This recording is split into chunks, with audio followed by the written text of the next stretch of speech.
Good morning, students. I am Nivedita Singh of Marwadi College English Department. Today, I am going to take your online classes for elective English. As we have started in previous videos in the elective English novel The Financial Expert by R.K. Narayanan, we will continue novel Elective English fiction novel The Financial Expert by R.K. Narayanan. Main characters are Mrigya, Dr. Paul, Mr. Madan Lal, and Balu. The loss of the little book produced endless complications for Mrigya. He could hardly transact any money business without it. He had to conceal the losses for his customers. He who feared might take advantage of it. He had to keep out of the tree shade, remain standing or moving about, and give out figures from his head. It was almost it was an important day. He had to collect money from their 3 or 4 men to whom he had advanced cash. When someone asked him where the account book was, he told him that he had given it for rebinding, but it was really not necessary for him. He had everything in his mind. As regards his box, he had sent it for repainting. And so far as the question of his standing was concerned, he said that he did not like that banyan tree as it was not good for a businessman. The uproar those birds made was terrible, this customer. Kali had threatened him to settle account the next day. Mrigya thought of the account book.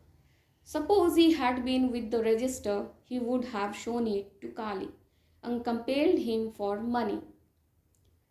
Kali left the spot nevertheless, and keeping an eye on all his old customers who might go in and come out of the building.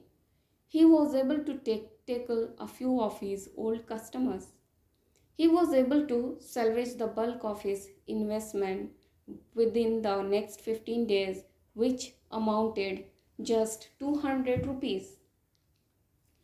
Disappointed Mrigya stepped into the temple and heard the priest's voice came to him from inside. He prostrated from before an idol, a mixed smell of burning oil, flowers, and incense hung in the air. Mrigya, a feeling of elation for a moment he felt that he was in a world free from all worries. It was in many ways a noble world where everything ran smoothly.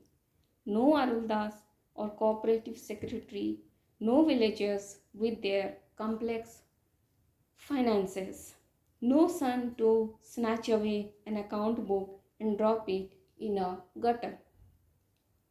Life was a terrible affair.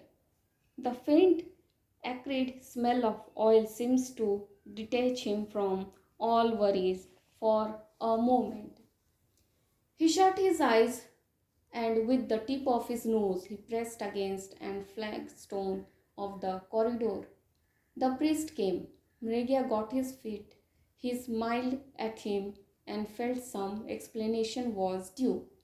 Mrigya began awkwardly. You see, felt I should visit God at least once a week. The priest gave him some milk and fruit. The priest understood Mrigya's feelings and aspirations. He asked him what was ailing him. Mrigya felt that he had right to demand the goods of life and get them. Mrigya catalogued all his demands. He wanted to be a man of consequences. The priest asked him to bring his horoscope the next day for finding out more about his destiny. The moment his wife opened the door, Mrigya demanded where his horoscope was. His wife, surprised at such a demand, she looked him up and down suspiciously, and feeling probably that it was not the right time to drag him into a talk, turned and went back to bed. It was 8 o'clock when Mrigia got up. He sprang up from bed. In a quarter of an hour he was ready, bathed, wearing a clean dress, and his forehead simmered with red vermilion and a splash of scattered ash. He asked his wife if coffee was ready. His wife told him that there was no milk. The milk vendor created a scene there last evening, demanding his dues. It was such a disgrace, with the people in the next house watching.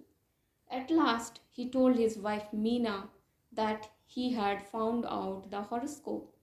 His wife seemed indifferent, rather jealous, suspecting that he was in search for another bride.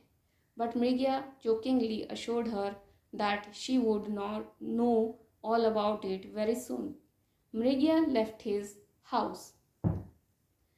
That night, in the shack, the priest scrutinized the horoscope with the aid of an oil lamp.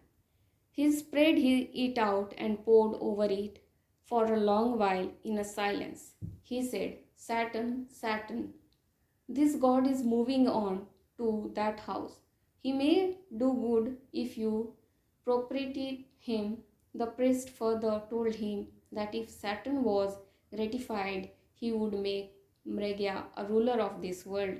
Otherwise, he could just drown him in an ocean of misery. It was 4 o'clock when the priest had finished giving him instructions. He received a short verse and commanded Brigya to copy it down in Sanskrit and say side by side take down its meaning in Tamil.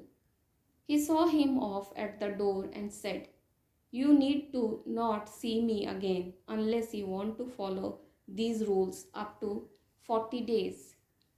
Mrigia felt completely crushed under all these metaphysical explanations. He bowed his head in humility. At last, the priest shut the door for the temple. Mrigia stood hesitating in the road with the stanza mantra in his pocket and all the spiritual preparations written down. He looked He looked despairingly at the closed door of the temple and turned homeward. He felt it was no use hesitating. He resolved to do honestly what the priest has asked him. Today, up to this, we will continue the novel in our next video.